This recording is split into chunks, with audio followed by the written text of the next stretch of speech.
la dernière fois, on s'est engagé dans une histoire à la fois un peu du département et du Conseil général.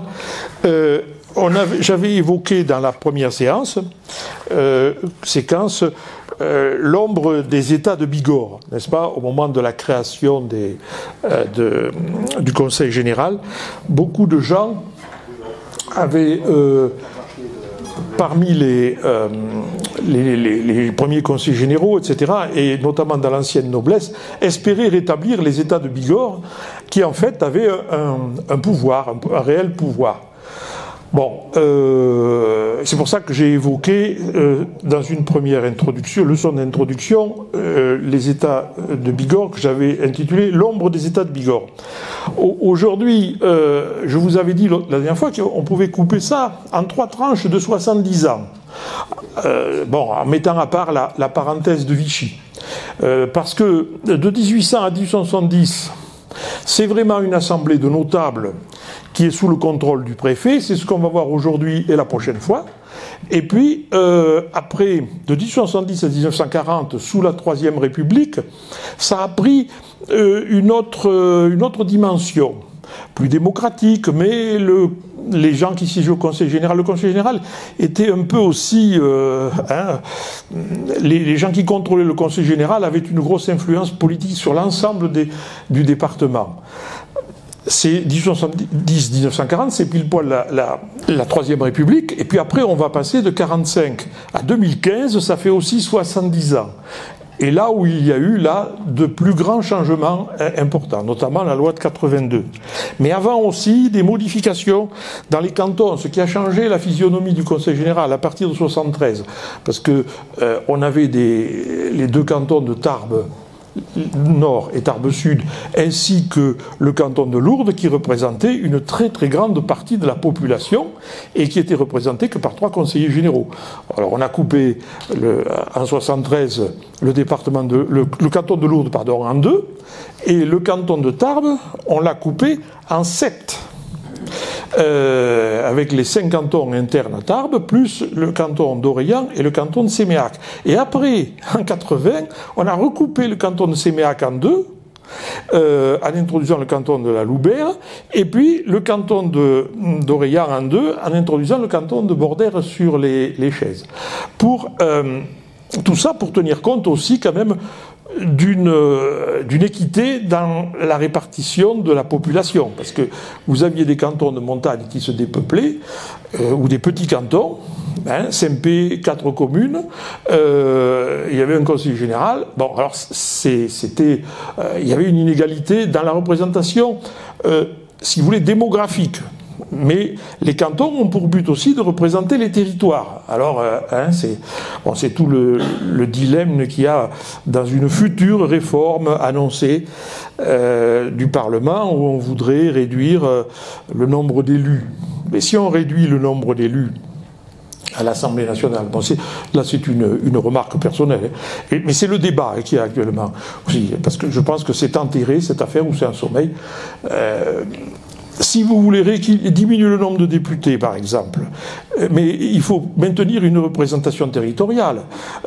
Si vous voulez augmenter la représentation des zones de grande agglomération, vous êtes obligé à ce moment-là de réduire la représentation des départements ruraux. Et il avait été question, au milieu du premier mandat de l'actuel président de la République, d'envisager de nommer un député pour 1 ou 2 départements. On serait peut-être tombé dans ce cas. Alors, c'est un débat. Et pour diminuer le nombre de sénateurs, on a le même problème. Bon, alors, une grande réforme pourrait peut-être s'inspirer d'autres pays. Bon, alors, les États-Unis, c'est immense, mais si on prenait cet exemple-là, le principe de base, c'est que la Chambre des représentants aux États-Unis, et le nombre de représentants par État est fixé en fonction de la démographie, du nombre d'habitants. Et la Chambre des représentants représente les habitants des États-Unis. Mais après, au Sénat, il y a 2 sénateurs par État. Alors que ce soit le plus petit, le Rhode Island sur la côte Est, comme en Californie, qui est le plus gros des États des États-Unis, ils ont 2 sénateurs. Voilà. Ce qui fait qu'il y a un nombre... Et à ce moment-là, l'autre assemblée représente davantage les territoires. Mais c'est un débat, ça. Hein, mais un débat dont personne ne parle, c'est jamais le moment, etc., etc. Et puis après, on a des réformes qui sortent comme ça, etc. Mais bon, c'est peut-être un problème de fond, ça. Hein, je ne sais pas.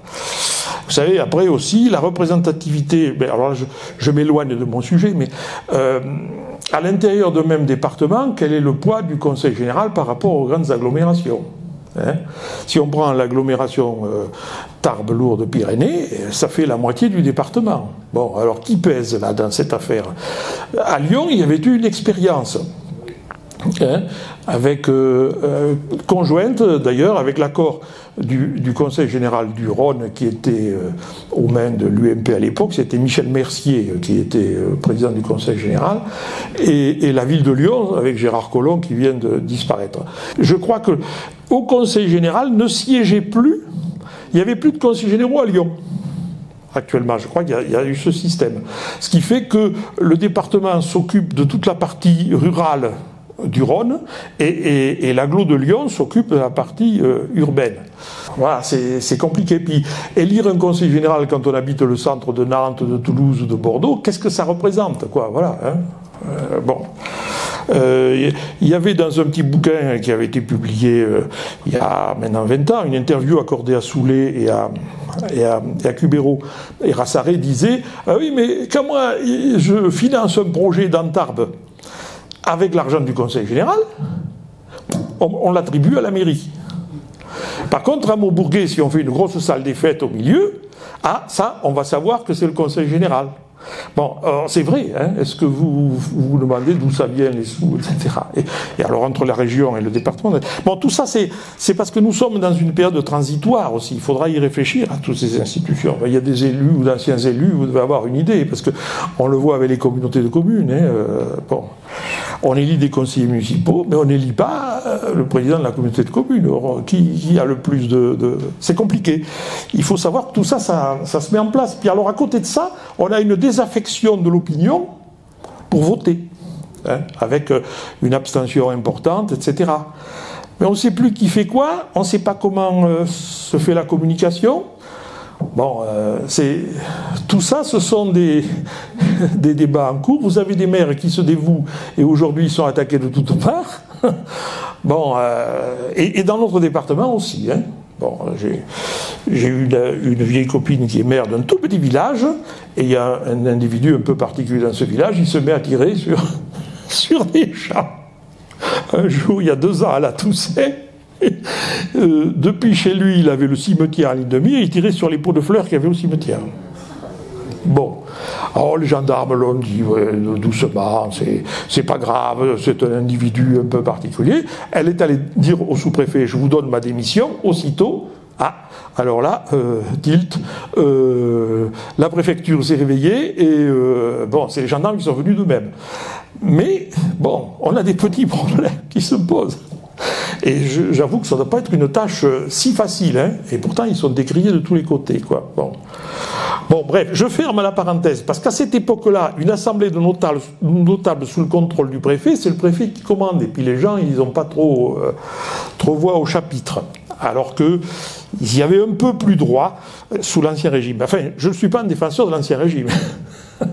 Mais ce qu'il faut savoir, c'est que le système qui prévalait, notamment en Bigorre et dans nos montagnes aussi, où les gens avaient un contrôle sur ce qui se passait, mais ce n'était pas des libertés individuelles qui étaient accordées, c'était des libertés collectives. Hein. Ceux qui avaient voix au chapitre, c'était les chefs de maison, les chefs de famille, dans les villages. Après, dans la famille, c'était le chef de famille qui commandait. Bon, je sais pas, il y en a qui font du gascon avec M. Lavitte ici. Non. Oui. Est-ce qu'il vous fait... Il travaille sur une œuvre de Simen Palay qui s'occupe des 3 enfants de Bordabiel, je crois. Hein, c'était une histoire d'héritage. Il ne le fait pas avec vous. C'était ponctuel. C'était ponctuel, oui. Bon, parce que il le fait à Saint-Savin actuellement, et c'est intéressant, parce qu'on montre comment en 1840, un agriculteur, enfin il est mort en 1840, mais quelques années avant, il avait 3 fils, c'est l'aîné qui hérite de tout, etc. Et il a le dernier des fils qui a fait des études, qui est avocat, et qui lui dit la loi prévoit le code civil que moi j'ai droit à ma part. Et alors le père tape du poing sur la table, il dit ta loi on s'en fiche, il dit tout ça en gascon, hein, ta loi on s'en fiche, c'est la nôtre qui prévaut ici. Voilà. Bon. Et puis, 3-4 ans après, le père meurt, et alors, il laisse passer une année, hein, le deuil, et au bout d'1 an après la mort, là, le dernier, il revient à la charge. Hein. Et ça montre bien, Palais écrit ça dans les années 1920, mais ça se passait 80 ans plus tôt, à peu près, et ça montre bien tous les problèmes qu'il y a pu y avoir. Hein. C'était des libertés, mais collectives qu'on avait. Voilà, et pas individuelles. Bon, je referme la parenthèse, parce que sinon je suis bavard. Alors, je voulais aborder donc cette période, une assemblée notable sous le contrôle du préfet. Je voudrais voir aujourd'hui rapidement, enfin dans une première partie, mais je vais accélérer parce que comme on a perdu un peu de temps avec la technique, qui doit théoriquement nous en faire gagner, on va voir, je pense, 3 parties pour cette une évolution. D'abord, je voudrais traiter de l'évolution sur le rôle limité, mais montrer en quoi le rôle est limité, parce qu'il y a eu quelques évolutions entre 1800 et 1870 tout de même, mais là je voudrais passer assez vite, et puis après évoquer dans une deuxième partie les conseillers généraux de la période, c'est-à-dire voir qu'est-ce qu'ils représentent sociologiquement surtout, hein, c'est ça qui est intéressant. Bon, et après dans une troisième partie, mais la prochaine fois, on prendra des exemples d'actions du Conseil général de l'époque, hein, pour avoir eu quelque idée de ce qu'ils pouvaient faire et quelles étaient leurs limites. Voilà. Et puis on passera au mois de janvier à la période 1870-1940. Bon, d'autant plus que l'an dernier, j'avais déjà évoqué une grande partie de ce que je vais dire aujourd'hui sur Fould notamment. Bon. Alors, un rôle limité, un organe consultatif, c'est la loi du 28 pluviose en 8. Alors, la loi du 28 pluviose en 8, je vais vous traduire ça tout de suite. Et autrefois, les élèves ne faisaient pas d'informatique, mais nous, on était obligés de connaître la correspondance du calendrier révolutionnaire. Je ne sais pas si vous vous souvenez, mais on étudiait les 2 dates. Enfin, bon. Oui, moi, j'ai eu des profs qui étaient... Bon, ils s'amusaient, hein. Bon, là-dessus, je pense. Alors, c'était le 17 février 1800. C'est la loi qui crée les conseils généraux. Alors, en fait, elle crée le Conseil général, c'est pas une loi qui est consacrée au Conseil général, c'est une loi qui définit la nouvelle administration départementale. Nous sommes sous le consulat, hein, c'est après le coup d'État de Bonaparte en 1799. Il crée l'administration du département qui est en totalité placée sous l'autorité du préfet. Et le préfet, il est assisté par 2 conseils. Comme le nom l'indique, c'est pour le conseiller. C'est pas pour diriger à sa place, mais c'est pour le conseiller. Le conseil de préfecture, c'est une instance qui a été créée à cette époque-là. Le conseil de préfecture était créé pour la juridiction administrative de premier niveau. En fait, le conseil de préfecture était l'ancêtre du tribunal administratif. C'est quand il y avait des contentieux entre des administrés ou des communes et l'État, etc., c'est le conseil de préfecture qui réglait ces problèmes-là. Voilà. Donc c'était un conseil juridique en quelque sorte, hein, pour la juridiction administrative. C'était le juge administratif, hein, c'était pas le tribunal administratif comme aujourd'hui, mais le conseil de préfecture. Le tribunal administratif a été créé après la Seconde Guerre mondiale. Mais jusqu'en 1940, nous avons des conseils de préfecture, hein, où se règlent les différends. Et à côté du conseil de préfecture, il y a le conseil général. Alors je cite, c'est l'organe consultatif et d'information du préfet. Autrement dit, le préfet consulte, prend avis, s'informe, il prend le pouls, si vous voulez, de la population à travers le conseil général. Et dans chaque arrondissement, le sous-préfet il n'y a pas de conseil de sous-préfecture, mais il y a un conseil d'arrondissement.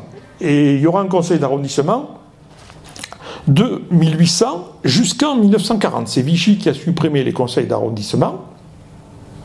où étaient élus donc des conseillers d'arrondissement, et ces conseils d'arrondissement n'ont pas été recréés au lendemain de la Seconde Guerre mondiale. Alors, dans le département, on avait 3 conseils d'arrondissement, Tarbes, Bagnères et Argelès. Celui d'Argelès a été supprimé en 1928, parce qu'on avait supprimé la sous-préfecture à ce moment-là, 1927-1928. Il fallait faire des économies, et le gouvernement Poincaré a estimé que il y avait des sous-préfectures à supprimer, et donc on avait supprimé l'arrondissement d'Argelès, qui était entré dans l'arrondissement de Bagnères. Bon. Toute la zone de montagne était dans le même arrondissement. Mais l'arrondissement d'Argelès a été rétabli en 1944-45. Bon, voilà. Alors ça fonctionnait comme ça. Alors le Conseil général, quel est son but au départ? Il est chargé de répartir entre les arrondissements le montant des contributions fixées par l'État au département. Bon, il n'y a pas d'impôt sur le revenu à l'époque, hein. Donc c'est un impôt sur la terre, sur la propriété mobilière, foncière et sur l'immobilier. Bon, c'était des impôts qui avaient été créés sous la Révolution et qui ont été maintenus sous l'Empire et qui ont duré jusque très longtemps. Hein. C'était ce qu'on appelait les 4 vieilles. Hein, vous avez entendu, il y avait la cote foncière, les gens disaient à une époque la cote foncière, bon, la cote immobilière, et puis il y avait un impôt sur le commerce qui était la patente. Voilà, vous avez entendu par la patente qui est devenue la taxe professionnelle par la suite, bon, en 75. Bon, mais donc il y avait ces 3 vieilles, et puis on en avait ajouté une 3e, qui était l'impôt sur les portes et les fenêtres. C'est le directoire qu'il avait créé. Hein. C'est-à-dire qu'on allait vous faire payer le soleil, n'est-ce pas, qui rentrait chez vous. C'est pour ça qu'on voit des maisons du XVIIIe siècle qui avaient de grandes ouvertures et qui parfois ont été fermées pour payer moins d'impôts. Bon, les 4 vieilles, c'était le seul impôt national, quoi. Bon, et alors, le montant a été fixé. Comme sous l'Ancien Régime, il était fixé sous l'Empire, et sous le Consulat et l'Empire, et pendant quelques années, par l'État. Il disait le département doit tant. Et à partir de là, qui répartissait l'argent entre les arrondissements? C'était le Conseil général. Et puis les arrondissements le répartissaient entre les communes. Et les communes, finalement, répartissaient, avec l'aide du percepteur, tout ça se faisait, hein, parce qu'ils ne faisaient pas ce qu'ils voulaient, n'empêche. Mais enfin bon. Donc il y a ce système. Alors, en fait, il répartit entre les arrondissements le montant des contributions fixées par l'État au département. C'était une attribution qui était celle des États de Bigorre, si vous voulez. Mais c'est l'attribution essentielle de départ. Il y a une session par an, hein, parce que ça suffit, hein, ils font pas... Bon. Alors, je rappelle, ces impôts indirects, nous les avons connus, ces impôts-là, ces 4 vieilles, parce qu'elles ont été transférées aux collectivités territoriales lorsque l'impôt sur le revenu a été créé. 1913, à la veille de la guerre de 14. Bon, on a créé l'impôt sur le revenu pour financer l'État, et l'État a attribué les revenus des 4 vieilles aux communes. Bon, jusqu'à ce qu'après, c'est dans les années 70-75 qu'on a fait des modifications. Hein, bon. L'impôt sur les portes et fenêtres, il a disparu très tôt quand même. Heureusement, parce qu'aujourd'hui, il n'y aurait pas de baies vitrées dans beaucoup de maisons. Mais qui sait, quoique avec le réchauffement climatique, on peut essayer de faire rentrer le soleil. Bon, on nous trouvera bien une taxe sur les panneaux solaires un jour. Hein. Bon, voilà.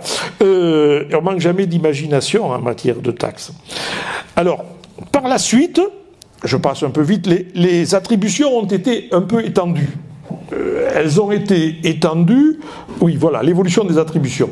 En 1805, le Conseil général vote et contrôle le budget du département. Ah, alors c'est-à-dire que le préfet qui fait tous les travaux, qui décide des activités.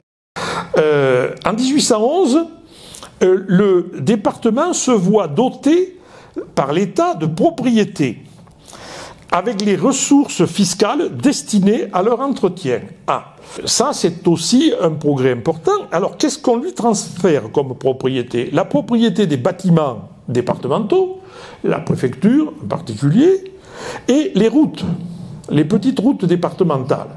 Alors évidemment c'est bien joli, on vous transfère la propriété, mais on vous en transfère l'entretien. Donc, il faudrait, c'est toujours le même problème, hein, il faut que les ressources fiscales soient aussi transférées. Bon, il y a eu les ressources fiscales qui ont été destinées à leur entretien, c'est-à-dire dans ce que l'État, le département versait à l'État, il y a une part qui reste au département. 1811, et donc à la fin de l'Empire. Il faut attendre 1838, donc c'est-à-dire 27 ans après, pour que la loi du 10 mai 1838, sous donc la monarchie de Juillet, reconnaisse une personnalité juridique et civile au département. Et il y a une extension des attributions du Conseil général, notamment la charge de l'entretien des sous-préfectures, des asiles d'aliénés, de bâtiments de caractère sociaux. Bon. Oui, la charge des sous-préfectures, jusqu'en 1838, elle était à la charge alors des communes qui habitaient les sous-préfectures, et puis du sous-préfet. Hein? J'ai découvert, ce que je ne savais pas avant, que les sous-préfets à cette époque-là, ils payaient leur loyer.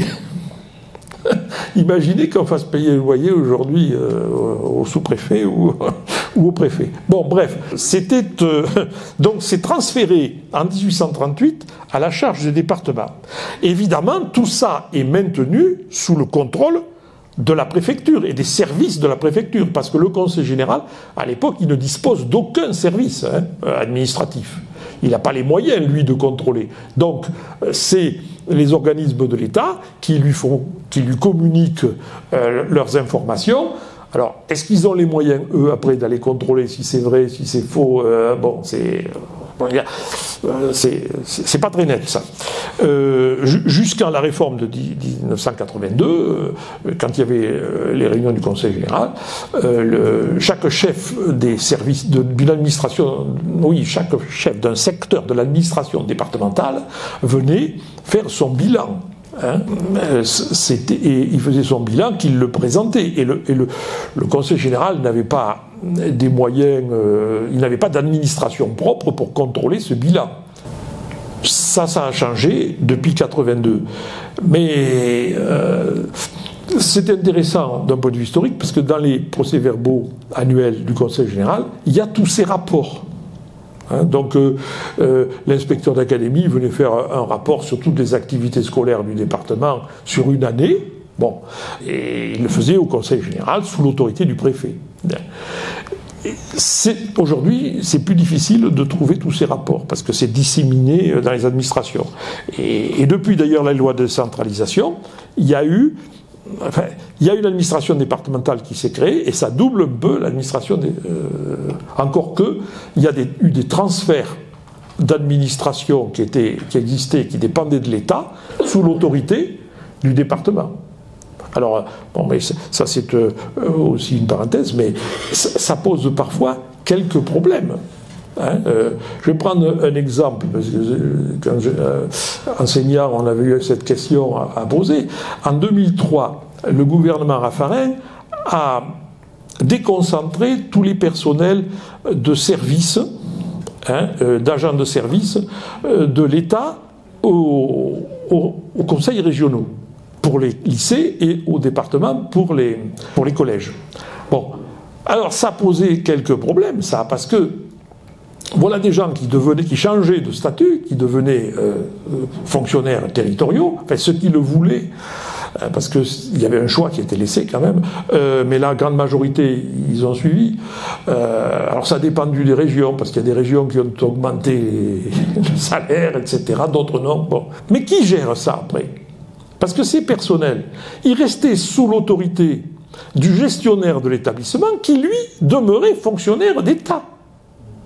Alors, qui gérait ça? C'est pas simple. Et même les régions ont vu, et les départements ont vu arriver une masse de fonctionnaires territoriaux qu'ils n'avaient pas avant.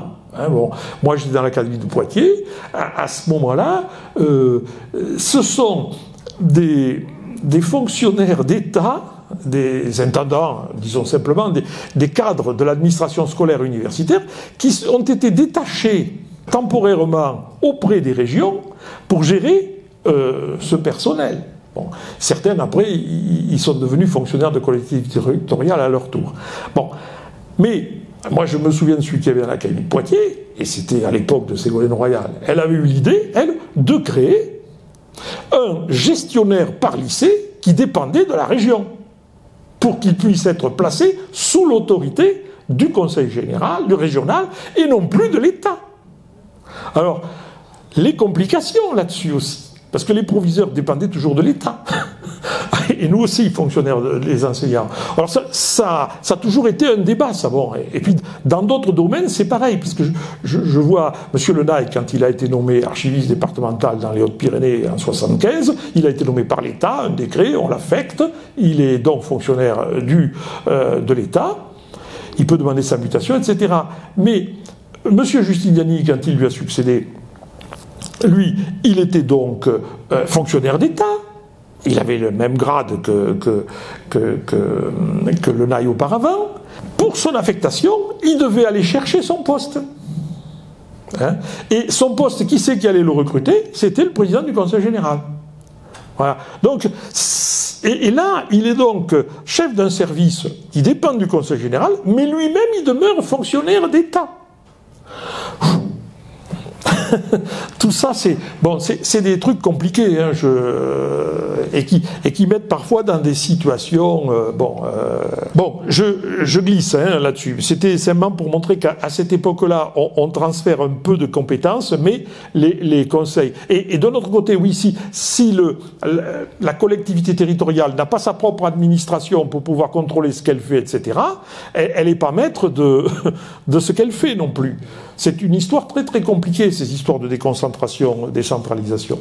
Bon, en 1852, la loi du 7 juillet 1852, nous sommes après le coup d'État de Louis-Napoléon Bonaparte, enfin, il a fait son coup d'État en 1851, donc il y a eu une nouvelle constitution, il est président pour 10 ans, mais par la loi du 7 juillet 1852, nous sommes dans la période de l'Empire autoritaire, il reprend des mesures restrictives, ils reprennent tout. L'État reprend tout. Il a fallu attendre 1866, période d'empire libéral, à la fin de l'empire, où la loi du 18 juillet rétablit des compétences avec des pouvoirs de statuer définitivement sur certaines matières. Par exemple, sur les bâtiments départementaux, les routes départementales, les travaux sur les fonds départementaux, les établissements d'aliénés, l'assistance aux enfants handicapés ou orphelins. C'est le Conseil général qui décide, qui vote et qui exécute. Il reprend tout le pouvoir dans ce domaine-là.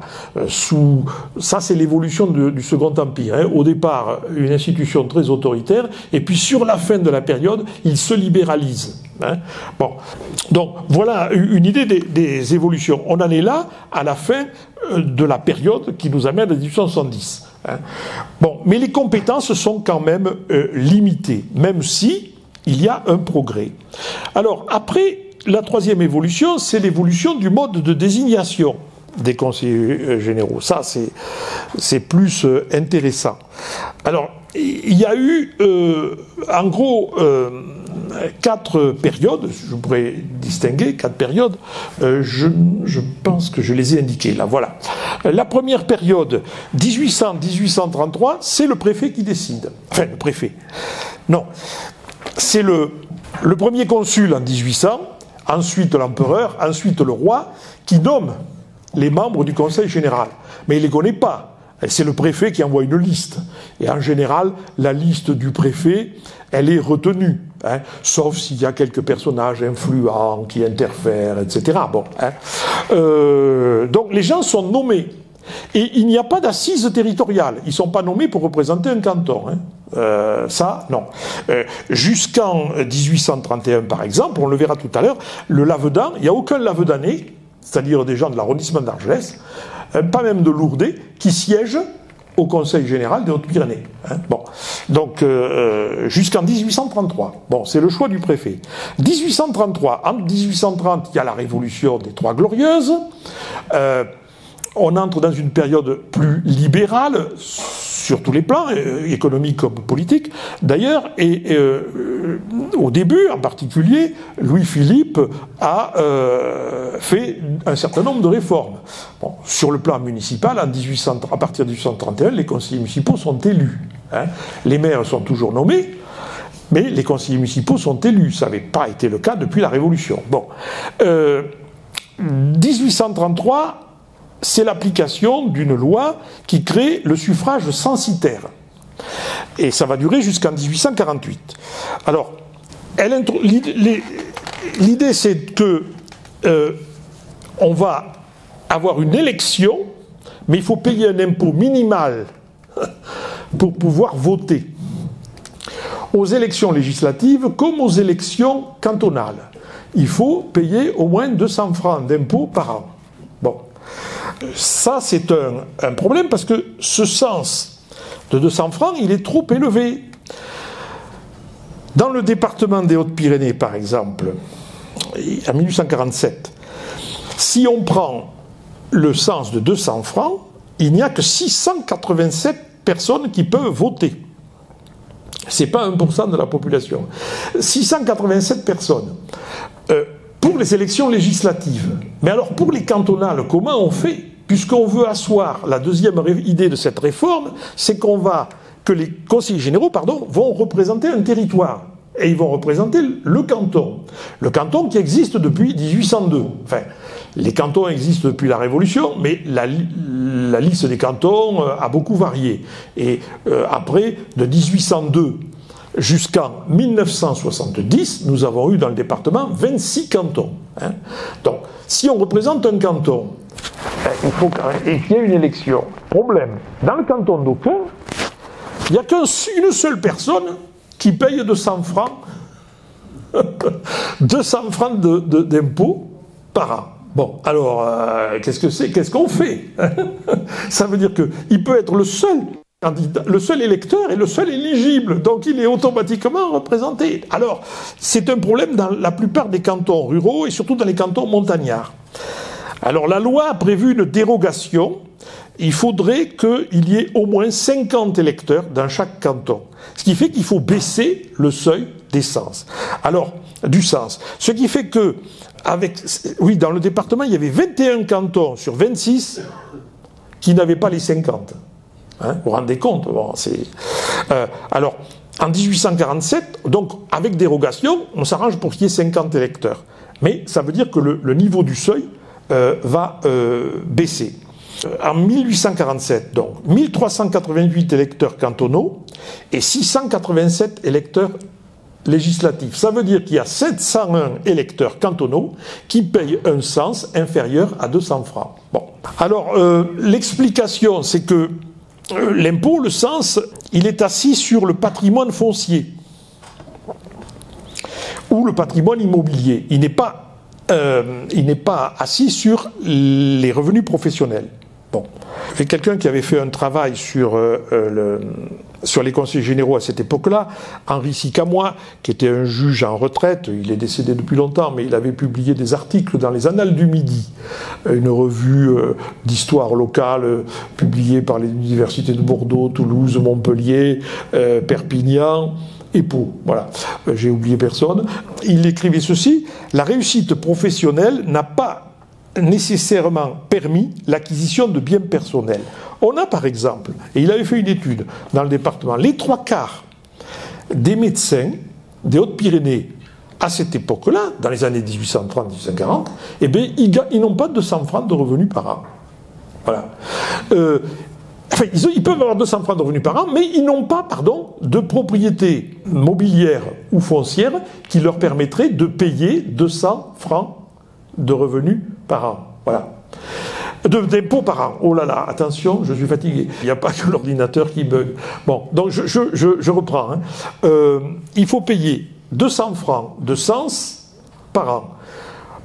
Le cens repose sur la propriété foncière et immobilière. Bon, à partir de ce moment-là, tous ceux qui n'ont pas les moyens de s'acheter, d'avoir une propriété foncière ou mobilière, eh bien, ils ne peuvent pas être éligibles parce qu'ils ne payent pas les 200 francs. Alors, c'est le cas de beaucoup de médecins, notamment, à l'époque. Comme le dit Sicamois, le système est préjudiciable aux hommes sans passé familial, et ce système est donc favorable aux héritiers. Ce sont essentiellement les propriétaires terriens qui payent. Bon, voilà. Alors, c'est l'aspect négatif, mais si on voit le côté positif, il y a d'abord l'élection, c'est un progrès, même si c'est le suffrage censitaire, mais c'est mieux l'élection que la nomination par le préfet, directement. Et d'autre part, ce qui est nouveau, c'est la représentativité territoriale, qui va permettre de représenter des territoires différents du département au sein du Conseil général. Donc, c'est quand même un progrès, le suffrage censitaire. Évidemment, par rapport au suffrage universel, c'est pas un progrès, mais le suffrage censitaire, c'est un progrès. 1848, la Deuxième République, par la loi du 3 juillet 1848, introduit le suffrage universel masculin pour élire les conseils généraux. Alors, pendant très longtemps, on disait le suffrage universel, point. Mais maintenant, on précise suffrage universel masculin, puisqu'il faudra attendre quand même l'après-guerre pour qu'on ait un suffrage universel, quoi. Donc les femmes sont exclues, entre 1848 et 1852. Mais là, c'est aussi quand même un progrès, malgré tout. Alors, quand le prince-président fait son coup d'État en 1851 et qu'un an après, il devient le Second Empire, que faire? Il ne peut pas revenir sur le suffrage universel, parce que ce serait un recul. Et lui-même, d'ailleurs, Louis-Napoléon Bonaparte, a été élu président de la République grâce au suffrage universel. Bon.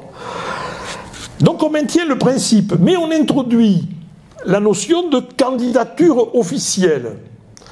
Alors, ça, c'est un biais pour contrôler l'élection. Alors, qu'est-ce que c'est qu'un candidat officiel? Et pour être candidat officiel, il faut être choisi, adoubé, par le préfet.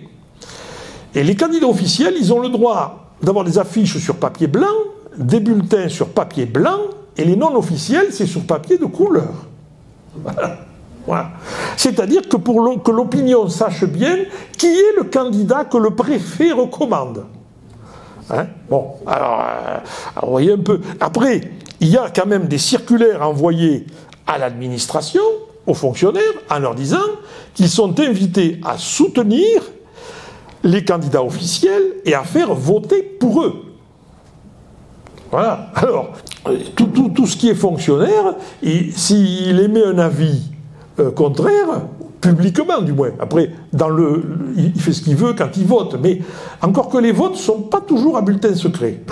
Là, quand j'ai parlé de suffrage censitaire, le vote se déroule où? Il se déroule au chef-lieu du canton.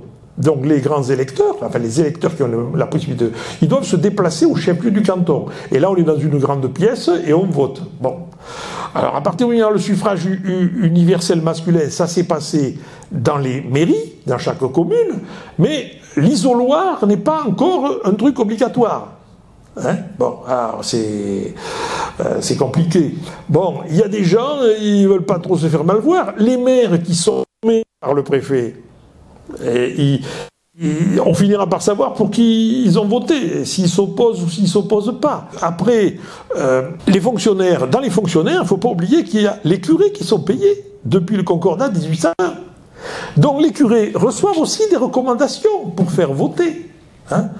Alors on a des courriers en disant ou d'instits qui disent donc on s'assure que dans tel village il devrait y avoir tant de voix pour le candidat officiel.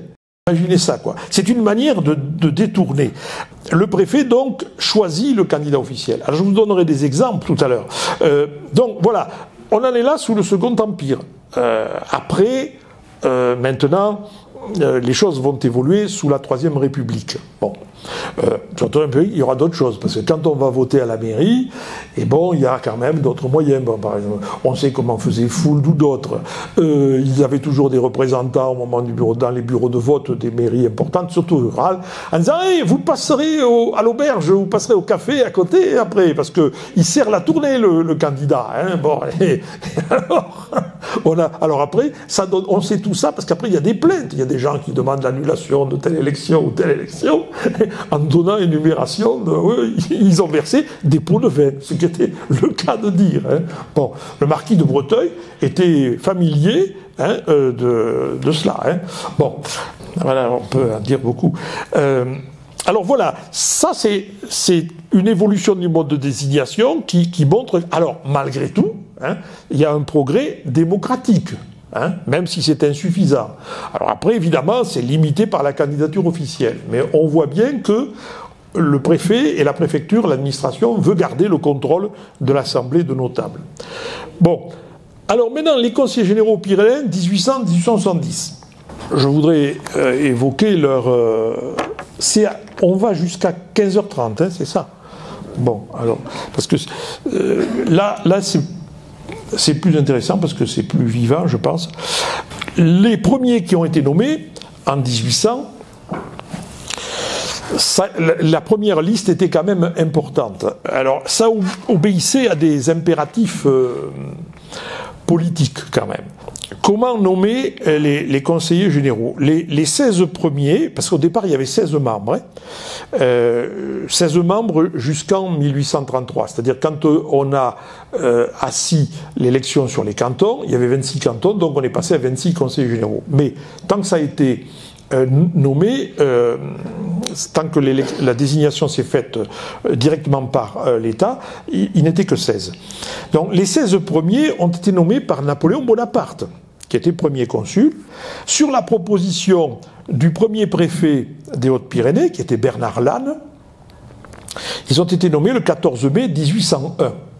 Bernard Lannes, qui était originaire du Gers, qui avait été membre du clergé, et qui s'était ensuite défroqué, et dont le frère était le maréchal Lannes. Hein, c'est donc lié à ça, sa nomination est liée un peu à ça. Il est resté 1 an et demi et il n'a pas laissé que des bons souvenirs. Bon. Il n'était pas très compétent, quoi, disons. Et c'est le personnel politique local qui l'a fait partir, même, par système de relations.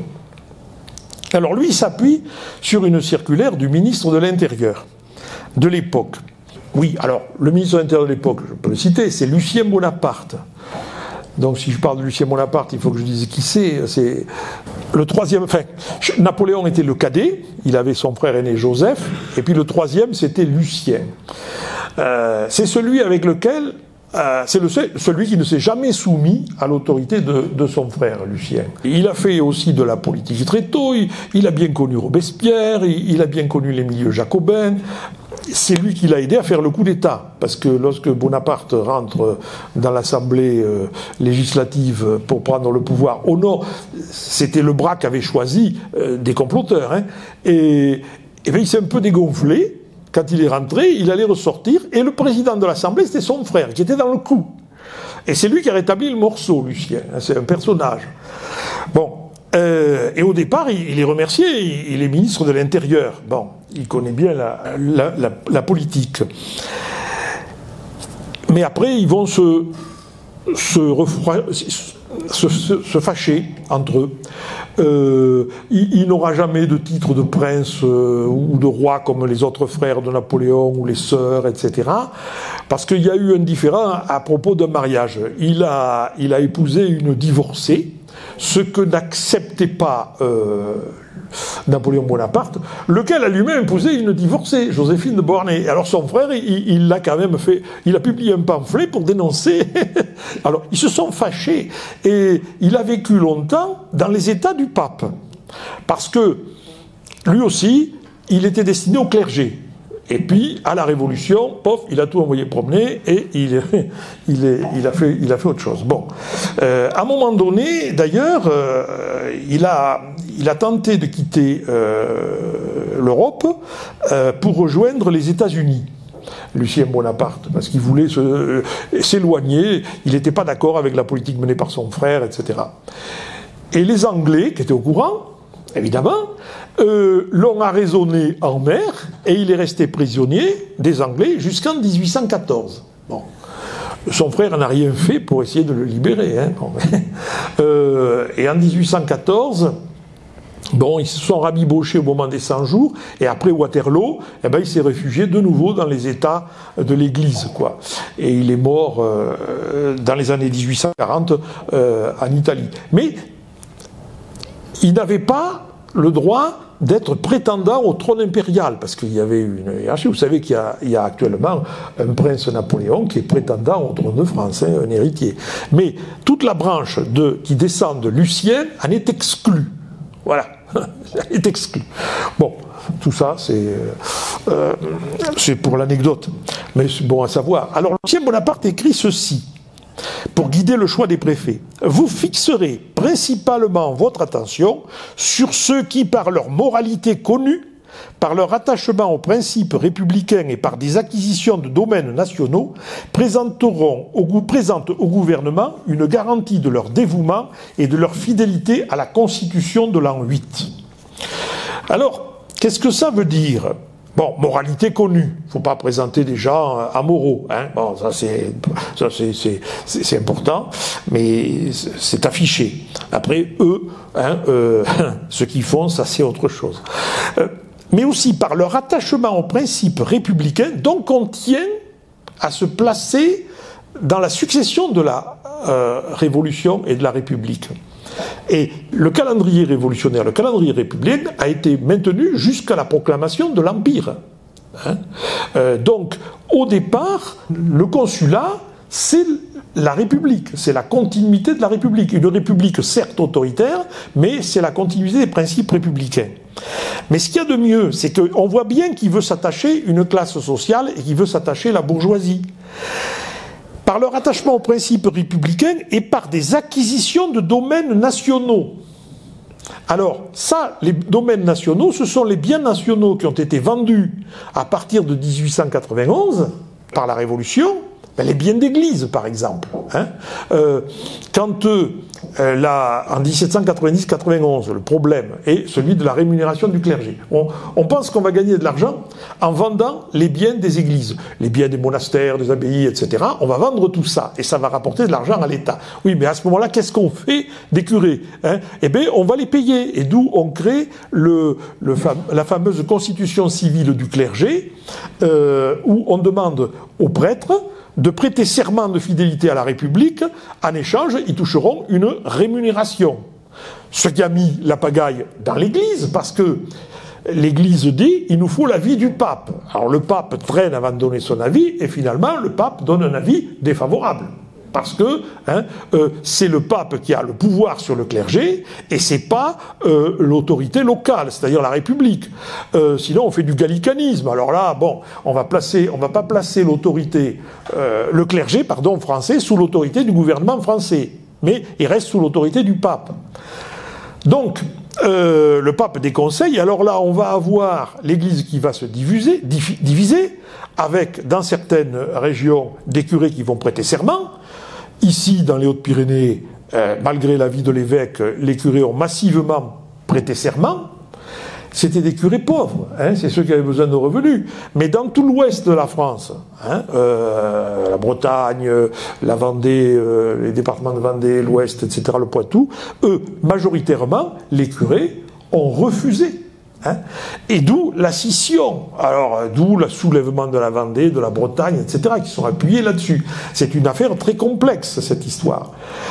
Mais, entre-temps, donc, l'État avait vendu des biens nationaux, les biens du clergé. Et il y avait une bourgeoisie qui avait acheté tous ces biens.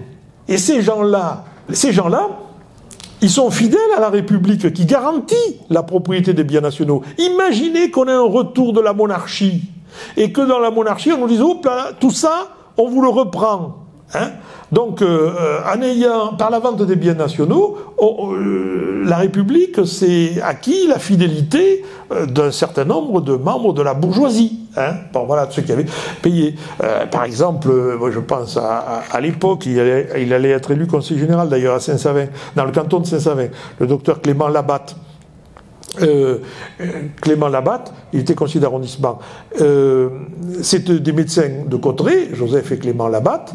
Bon, l'hiver, ils descendent à Saint-Savin parce qu'à Cauterets, il n'y a personne, etc. Mais ils ont acheté l'ancienne abbaye de Saint-Savin, qui est l'école aujourd'hui. Hein. Bon, enfin, l'ancienne école mairie, bon, grand bâtiment à côté de l'église abbatiale, c'était un bien national que Clément Labatte avait acheté. Et on en a quantité de gens comme ça. Hein. Bon, alors, ces gens-là, ils vont être fidèles au régime. Bon.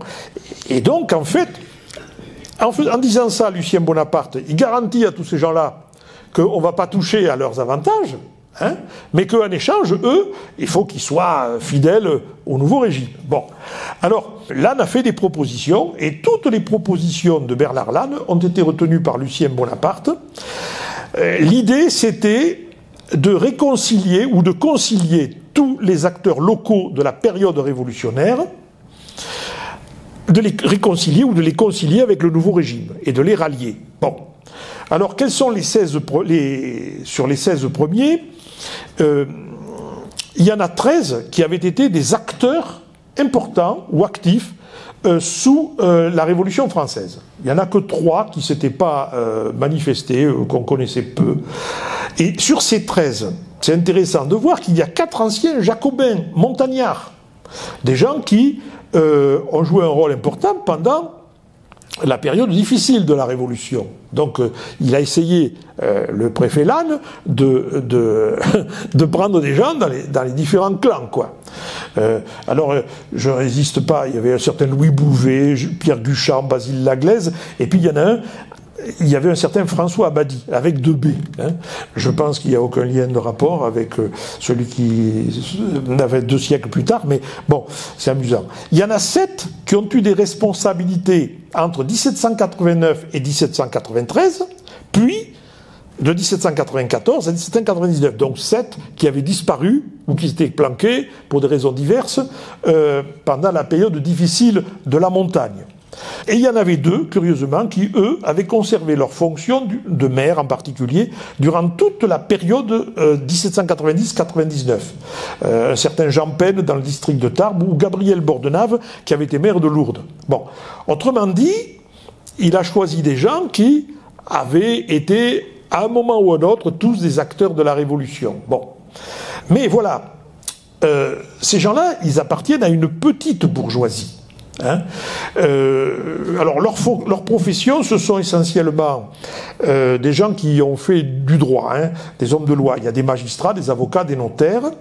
Il n'y a que 3 négociants et 4 propriétaires terriens. Bon, mais c'est surtout des hommes de loi. Seulement, voilà, 3 seulement ont un revenu de plus de 200 000 francs. Parmi les plus riches imposés du département. Parce que Napoléon, en même temps, il avait fait dresser des listes de notables où on voyait qui c'est qui payait le plus d'impôts dans le département. Et c'était dans ces listes de notables qu'on devait puiser le personnel politique, les gens qu'on allait désigner comme sénateurs, comme députés, etc. Et ils ne sont que 3. Un certain Daris, Ducuin et Salle de Is, qui était tarbé. Bon, la situation des autres, c'est des revenus entre 30 000 francs et 60 000 francs par an. Donc, ce n'est pas les notables les plus fortunés du département, les premiers qui ont été choisis. Bon. Alors, ces gens-là, évidemment, Bernard Lannes les ramène, les fidélise, en quelque sorte, au nouveau régime. Mais c'est pas du goût de la classe la plus aisée des notables du département. Elle est choquée. Et il y a des gens qui écrivent au ministre, en particulier, je vous ai parlé de Pierre Clerc de Fondeville, qui avait fait un rapport pour réclamer le retour aux États de Bigorre, etc. Mais le Pierre Clerc de Fondeville, il conseillait au ministre de peupler, je cite avec les guillemets, peupler les conseils généraux des principaux propriétaires. Sous-entendu, des gens plus riches. Hein, bon, c'est-à-dire des gens qui viennent de l'ancienne noblesse. Alors, là, et là, Bon, il va y avoir une évolution qui va se produire. Oui, je vous ai mis ça là parce que si vous voulez connaître l'histoire individuelle de chaque conseiller général des Hautes-Pyrénées entre 1800 et 2007, il y a ce dictionnaire qui a été publié, c'était le conseil général qui en avait pris l'initiative, enfin du moins un conseiller général, Claude Miqueux, pour que on fasse ça, et c'est sous la direction de Jean-François Lenaille que ce dictionnaire avait été réalisé. On a été très nombreux à y participer parce que tout le monde a eu une notice, etc. Bon. Et bon, ça s'est pas vendu en librairie, très peu. Ça a été envoyé dans les écoles, dans les mairies, je pense, etc. On en trouve quelques exemplaires et il est question de le mettre à jour. Bon, c'est-à-dire de le compléter et puis de le mettre à jour aussi avec un deuxième tome qui devrait analyser les travaux du Conseil général et tout. Bon, on a eu une petite réunion avec Justine Yanni en juin. Et puis depuis, plus de nouvelles, parce que c'est pas l'urgence. Mais je crois quand même que le Conseil général voudrait que quelque chose soit fait au moment où vont ouvrir les nouvelles archives, là, les futures archives. Alors je ne sais pas si ça sera prêt ou pas. Ils vont se réveiller à la dernière minute et après il faudra qu'on participe en catastrophe. Bon, on verra bien. Alors voilà, si vous voulez, vous pouvez le trouver, ça il est dans les bibliothèques ou autres, etc. Il y a des notices qui sont toutes bien faites. Alors, la période 1802-1833, deuxième période entre cette longue période 1870, c'est le retour et la domination de l'ancienne noblesse. Voilà.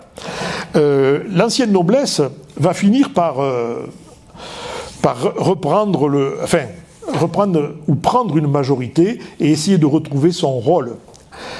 Elle espère toujours, effectivement, rejouer le rôle, de retrouver sa place des anciens États de Bigorre. Alors, comment ça s'est fait ? D'abord, on a eu un nouveau préfet à partir de 1802, le préfet Chazal, qui va rester jusqu'en 1814. À la suite de décès, parce qu'ils n'étaient pas tout jeunes, nos conseillers généraux non plus. Donc il y a eu des décès, il y a eu des démissions pour raisons de santé diverses. Le préfet Chazal, il a procédé à des renouvellements partiels avant les échéances prévues. Parce qu'il était prévu qu'en 1805, le conseil général serait renouvelé complètement. On nommerait 15 personnes, et ces 15 personnes seraient ensuite, au bout de 5 ans, on en tirerait 5 au sort, pour les remplacer, et puis par tiers, on les aurait remplacés progressivement à partir de 1810. Bon, alors ça s'est pas passé comme ça, parce que dès 1802, il y a déjà beaucoup de conseillers généraux remplacés. En particulier, et les nouveaux qui rentrent sont des gens comme Pierre-Claire de Fondeville, dont j'ai déjà parlé, qui appartient à l'ancienne noblesse. Il y a aussi un Castelbajac. Alors, c'est Louis-Gaston, marquis de Castelbajac, qui rentre au Conseil général. Et également, la personne, l'ancien noble le plus fortuné du département, la plus grosse fortune du département, Aymar de Palamini, Dominique Aymar de Palamini. Aymar de Palamini, c'est le nom de la famille, qui possédait un château à la Loubère. Bon, c'est eux qui ont fondé l'hippodrome de la Loubère au départ. C'est le plus riche notable des Hautes-Pyrénées, avec 500 000 francs de revenus par an. Enfin, de revenus par an.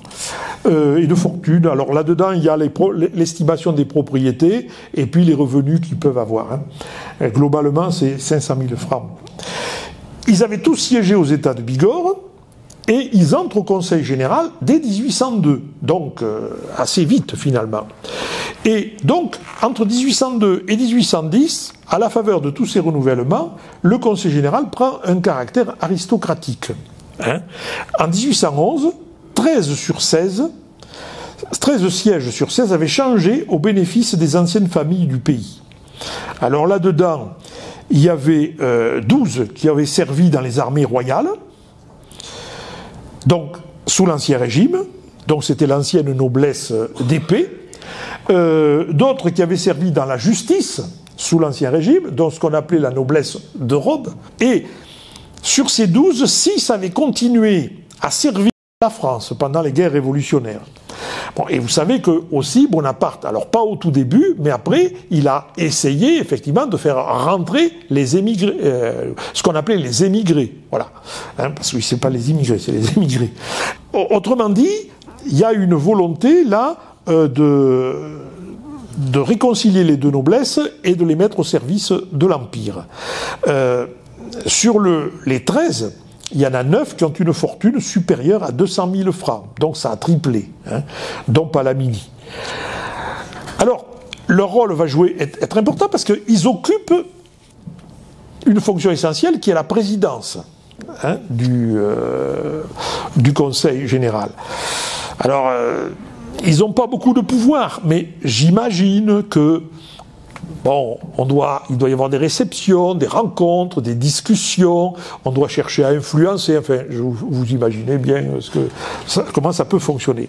Alors, le premier président du Conseil général était Carrère dit l'américain parce que il était né à Saint-Domingue. Il avait vécu à Saint-Domingue et puis il était revenu en France.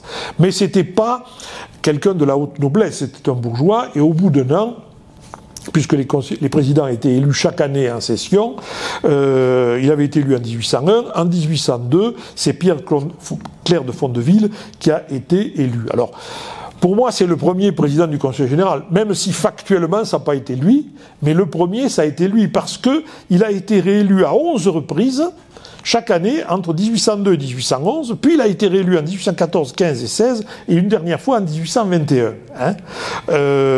Alors il a été en concurrence avec d'autres membres de cette noblesse, comme Aimard de Palamini, qui a été élu en 1805, président pour une année, et puis Louis-Gaston de Castelbajac, qui a été élu en 1812, 1813, 1814. Donc vous voyez que sur toute la période de l'Empire, c'est en fait des descendants ou des membres de l'ancienne noblesse du département qui président le Conseil général. Bon, donc ils ont eu une influence. Sous l'Empire, Pierre-Clerc de Fondeville est très influent. Bon, au point que, comme l'avait dit Jean Castex, l'ancien prof d'histoire Théophile Gautier, il y a un clan Fondeville. Et il y avait un autre clan qui qui était revenu en grâce sous Bonaparte, c'était le clan des Barrères d'Ambarère, la famille de Bertrand Barrère. Bon, qui, évidemment, famille de Bertrand Barrère, à partir de Thermidor, c'est-à-dire de la chute des montagnards, Bertrand Barrère a été arrêté, il devait être déporté, puis il s'est échappé, et il a vécu dans la clandestinité, jusqu'à ce qu'en 1799, il soit gracié par Bonaparte, et notamment sous l'influence de Lucien Bonaparte, qui avait connu tous ces gens-là aussi, hein, Lucien Bonaparte, dont Barrère avait été gracié, peut reprendre des activités. Et sous l'Empire, il va essayer de se rapprocher de Bonaparte, Barrère. Dans le département, la famille, évidemment, c'était un peu détaché de Bertrand Barrère après 1794, parce qu'il était plutôt encombrant à ce moment-là. Mais il gardait une influence. Or, le préfet Chazal n'aimait pas Barrère, et lui, il a fait tout pour réduire l'influence du clan Barrère dans les milieux de la bourgeoisie et de la noblesse, pour favoriser Fondeville. Et donc c'est constitué ainsi un clan Fondeville. Par exemple, il y avait un autre président, le président du conseil de préfecture. Pendant toute cette période, le président du conseil de préfecture est un certain Dominique Vergès.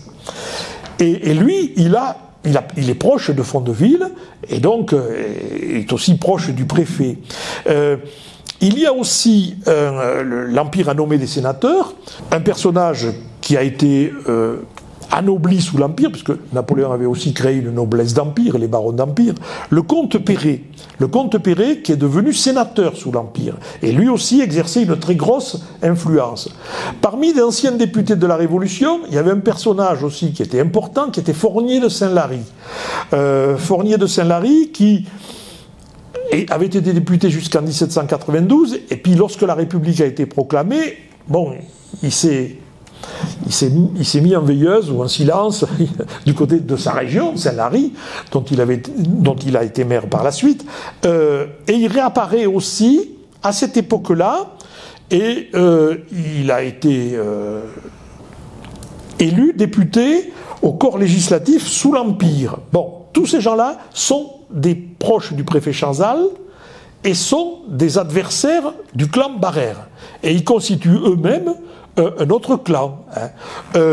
Alors après, il y a aussi là-dedans des liens familiaux qui se créent aussi. Bon, parce que quand on épouse quelqu'un de la famille, Fondeville et Fournier de Saint-Lary avaient tous tous les deux épousé une fille, Salle de Is, qui était aussi un notable tarbé de la fin du XVIIIe siècle. Bon, et qui a joué un rôle aussi au début de la Révolution. Donc on a tout ce clan. Alors, Fondeville, quand même, je voudrais en dire deux mots. Il était seigneur de la Battue. Il était né en 1752 et il est mort en 1829. Alors, à l'origine, c'est une famille commingeoise, qui était originaire de Saint-Mamé. Ils avaient bénéficié de dérogations parce qu'ils se livraient au commerce avec l'Espagne. Donc le commerce avec l'Espagne, normalement, c'était un signe de perte de noblesse, ça, ils auraient pu déroger. Et son père avait acheté une seigneurie dans l'actuel nord du département, en Rivière-Basse, à la Battue. D'ailleurs, il y a un château qui aujourd'hui n'est pas en ruine, mais enfin qui connaît d'énormes difficultés. Il y a eu une association qui s'était fondée pour essayer de le faire classer, de le défendre, de le construire, mais elle n'a jamais réussi.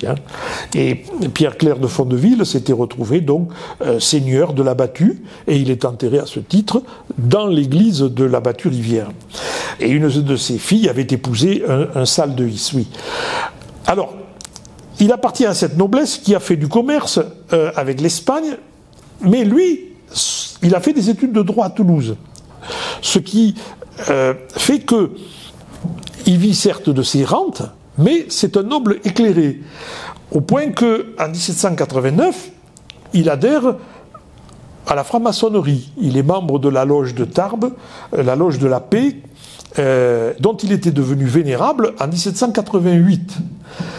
Et à partir de là, il fait partie de ces nobles qui ont adhéré aux idées des Lumières et qui vont contribuer au succès de la Révolution. Il est enthousiaste, lui, à l'idée de la Déclaration des droits de l'homme et du citoyen, etc., etc. Vous savez que, bon, lorsque se sont réunis les États généraux, il y avait eu d'abord un premier débat pour savoir si normalement il devait y avoir le même nombre de députés pour chacun des États. Mais à la suite d'une très longue campagne, commencée à Grenoble d'ailleurs, le tiers-État avait obtenu qu'on double son nombre, ce qui fait que le total des députés du clergé et de la noblesse équivalait au total du nombre de députés du tiers. Bon. Ça, c'était une victoire importante, parce que le tiers-État représentait quand même 98% et un peu plus de la population, alors que le clergé, ça représentait 1% et la noblesse autant. Alors, 2% de la population ont autant de députés que 98%. Bien. Mais une fois qu'ils ont obtenu ça, il y avait une deuxième étape à franchir. C'est parce que le roi voulait qu'on continue à voter par ordre, ce qui fait qu'on réunit séparément chaque ordre vote, et puis lui, il additionne. Bon, alors si on dit, voulez-vous faire payer des impôts à la noblesse, le clergé va dire non, le haut clergé en particulier, et la noblesse va dire non, ça fera du 2 contre 1. Même si c'est pas représentatif. Alors, le deuxième débat qu'il y a eu dès l'ouverture des États généraux, c'était la réunion, le vote par tête. On ne veut pas le vote par ordre, mais on veut le vote par tête. Et ça a été un gros débat. Et un bras de fer que Louis XVI a perdu, mais qui s'est traduit notamment par un jour où ils se sont réunis, on avait fermé la salle du tiers-État, alors vous connaissez cet épisode, ils sont allés se réunir dans la salle du jeu de paume, et ils ont juré de ne pas se séparer tant que le roi n'aurait pas reconnu les États généraux comme l'Assemblée nationale avec le vote par tête, etc., etc., et qu'on ait voté une constitution. Bon, autrement dit, il fallait contrôler le pouvoir du roi. Voilà. Et là-dessus, on s'inspirait de ce qui s'était passé en Angleterre au XIXe siècle, au XVIIe siècle, et puis tout au long du XVIIIe siècle en Angleterre. L'Angleterre était un exemple, puisque le roi, pour des raisons diverses, finalement, c'est le Parlement qui contrôlait la politique du pays. Et puis il y avait eu les États-Unis et la déclaration d'indépendance du 4 juillet 1776, mais qui est aussi une déclaration des droits. Hein, très intéressante d'ailleurs. Bon, autrement dit, c'était les idées des Lumières qui étaient mises en pratique. Or, tout ça n'a été possible que parce que une partie de la noblesse a rejoint la bourgeoisie. Et ceux qui ont rejoint, c'est ceux qui étaient influencés par les idées de la maçonnerie. D'ailleurs, entre eux, ils s'appelaient frères, etc. Bon, voilà.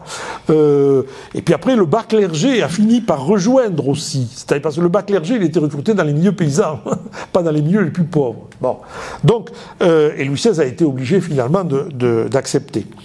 Et si vous voulez, il se situe dans cette ligne-là, Pierre-Clerc de Fondeville. C'est pour ça que il est nommé maire de Tarbes dès le 29 janvier 1790. Ça a été le premier maire de la Révolution. Et à la fois soutenu par les francs-maçons tarbais et par une partie de la noblesse tarbaise aussi. Hein. Autrement dit, il arrive à concilier les deux. Il sera élu membre de l'administration départementale, puis du directoire départemental, dont il devient président le 10 juillet 1790. Et c'est lui qui a été chargé de mettre en œuvre plutôt la nouvelle politique, c'est-à-dire les nouvelles institutions. Hein. Et c'est lui qui a été chargé notamment de la réorganisation du clergé et de la vente des biens d'église dans le département. Donc, si vous voulez, il convient, sauf aux ultra-jacobins, ça, Fondeville, il ne leur convient pas, parce que il a disparu de la vie publique en décembre 1793. Hein, il a quand même tenu jusqu'en décembre 1793, parce qu'après, il était soupçonné d'être anti-républicain. Bon. Mais il réapparaît en 99, c'est-à-dire au moment du coup d'État de Bonaparte. Donc, il est maire de la Battue-Rivière, c'est le deuxième sur la liste des plus fortunés du département, derrière le marquis de Palamini. Il devient conseiller général, pas tout de suite, mais après la mort de son beau-frère Joseph Salles de Hisse, c'est lui qui avait été nommé conseiller général en 1800, c'est lui qui lui succède. Et il va conserver son siège de conseiller général, nommé, jusqu'à sa propre mort en 1829. Bon. Alors ça, chose intéressante, il va dépasser le régime impérial. C'est lui qui est président du Conseil général en 1814, 1815, 1816. Autrement dit, la Restauration ne l'a pas destitué et l'a conservé. Hein. Et ça, c'est quand même le signe que c'était un personnage qui, dans les milieux de la bourgeoisie départementale et de la noblesse départementale, était consensuel, Pierre-Clerc de Fondeville. Bon, on n'a pas de portrait de lui, rien du tout. C'est dommage. En 1814-1815, donc, ce n'est pas une rupture pour le département. Tous les conseillers généraux sont restés en fonction, qui avaient été nommés sous Napoléon, sont restés en fonction lorsque il y a la première restauration avec Louis XVIII. Il reste en fonction durant les 100 jours, peut-être qu'il y avait d'autres choses à faire, et il reste en fonction après Waterloo. Bon, donc si vous voulez, ils sont là. Et après Waterloo, ils vont même se renforcer avec l'arrivée d'autres nobles. En particulier, je passe François-Joseph de Montesquiou-Fezensac, qui est entré au Conseil général en 1817 et qui va le présider quasiment sans interruption de 1817 à 1825. Alors, Fezensac, il a des propriétés dans le nord du département, c'est pour ça qu'il peut être conseiller général des Hautes-Pyrénées, mais c'est essentiellement une famille de noblesse qui vient du Gers. Et il a un frère qui avait été ministre de l'Intérieur de Louis XVIII. Donc, bon, c'est un personnage qui va aussi défendre certaines positions au Conseil général. D'autres nobles sont nommés ou maintenus. Je peux vous énumérer, ça vous dira peut-être rien, je ne sais pas, comme François-Xavier de Casabonne, Louis Pantaléon de Noé, personnage aussi qui était connu à l'époque, Jean-Baptiste Crotte de Perron. Alors Crotte de Perron, pour ceux qui sont dans le Madiranais, vous connaissez le château Perron, ou de Perron, hein, c'est plus la famille Crotte de Perron qui possède ce château, mais le château s'appelle toujours de Perron, et le vignoble existait déjà à l'époque de Jean-Baptiste Crotte. Bon, il y a eu Jean-François Dufour dentiste, Marc Saldeis était des Tarbes, le baron Fossery de Gonesse, qui a été maire de Tarbes, à cette époque-là, et qui a présidé le Conseil général de 1828 à 1829.